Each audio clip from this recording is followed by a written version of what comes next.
What's up everybody, this is Josh Robinson with Joystick Gamer and welcome back to the channel where today we are running over to New York City to go kill some monsters in Rainbow Six Extraction. To be honest, I was really excited for this game because I wanted something that wasn't like Call of Duty Zombies and required a little more tactical prowess to get the job done. But before we get into it, I do want to make it known that it's a $40 game, so while I was excited, I did kind of temper my expectations a little bit. And to my surprise, I might have been the only one that did that, because it seems that a lot of the feedback was people expected this game to be an instant masterpiece, while also somehow paying for their monthly rent. I was really a little surprised by it. I really don't think this game deserves all the hate it got, but there is one big kicker. So let's get into it.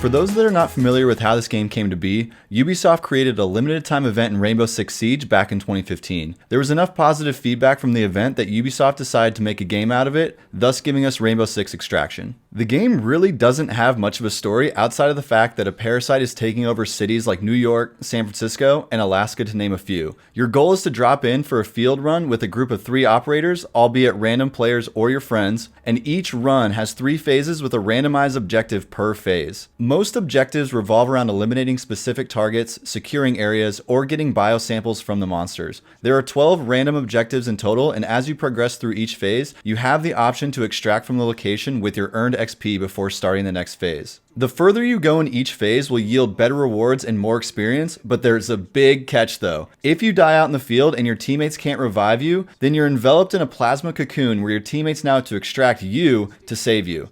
However, in the event that everyone dies, each of your operators is now MIA in that level, and you'll have to make another run to rescue your fallen comrades. This mechanic was a great way to add stakes to each run and also make you weigh in as a team if you wanted to proceed to the next phase or take your winnings and run. If you successfully retrieve your fallen character, then you get XP and can use that specific character again. But if you fail to retrieve that character, you lose character XP, but you do get your character back. In total, there are 18 operators to choose from, with all of them having specific abilities tailored to them. As you play the game and do more runs, you find what characters you like, as well as which characters synergize best with each other. This is where the tactical depth of this game comes into play, because you can mix and match so many abilities and equipment pieces to try and give them a versatile kit to work with. There are 24 gadgets in total, ranging from crowd control to highly explosive devices. With this type of gadget diversity, it's important to communicate with your team during this time to ensure that you're creating a cohesive squad. On top of the gadgets and operator-specific abilities, you also have a decent amount of gun attachment options that let you fit a more stealth build or a loud and proud build. Where I have issues with this game is how you progress through it to unlock more characters and maps.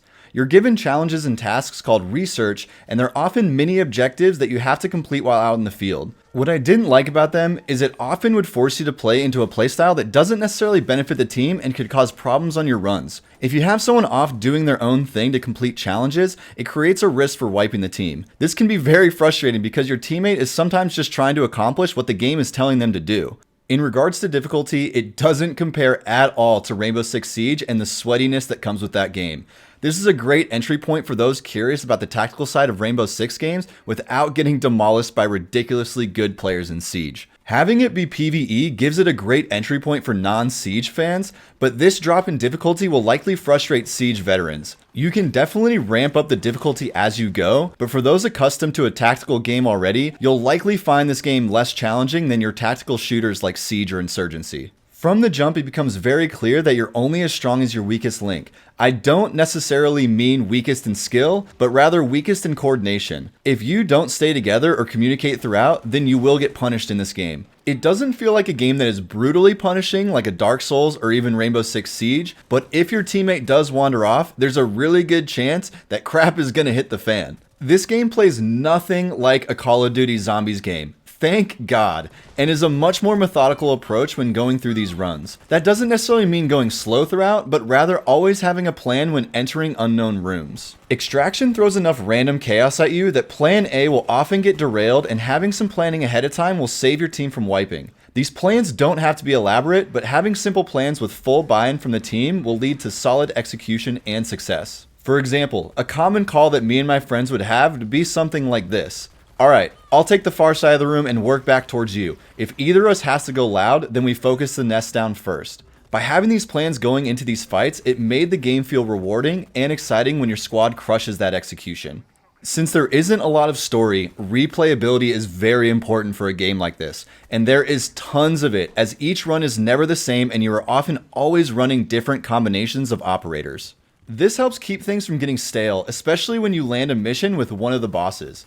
The boss fights are chaotic and will test not only your mechanical skills, but also your team cohesion. There are plenty of additional cosmetics and weapon ornaments to unlock as well to show off your operators and stand out from the squad. I personally really enjoy this game, especially at the $40 price point and being available on Game Pass for Xbox and PC. For me, this game serves as the perfect supplemental game to whatever else I'm playing throughout the weeks. It's not a game that will be my main game and play it every day, but it is a great game to squeeze a solid hour of high stakes gaming in with your friends. With that being said, my review comes with one very important caveat. If you do not have 1 to 2 friends that you know will play this game with you, do not get it. The experience is night and day when playing with friends versus random players. I'm not saying that you won't get good random players, but it's about the communication and trust. When you play with your friends, you know there will be communication, and you also know what kind of style your friends usually play in, and so you can be cognizant of that. When playing with randoms,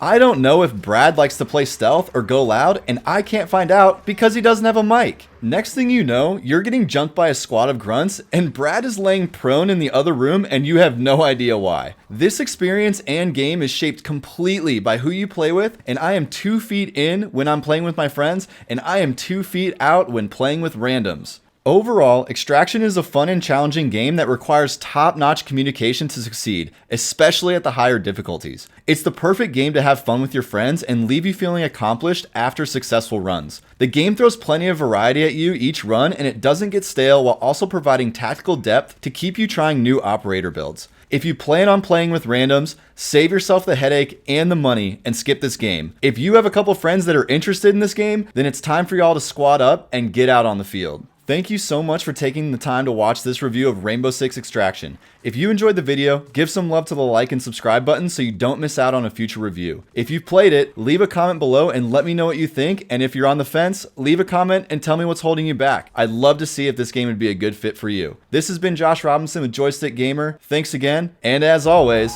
stay gaming out there.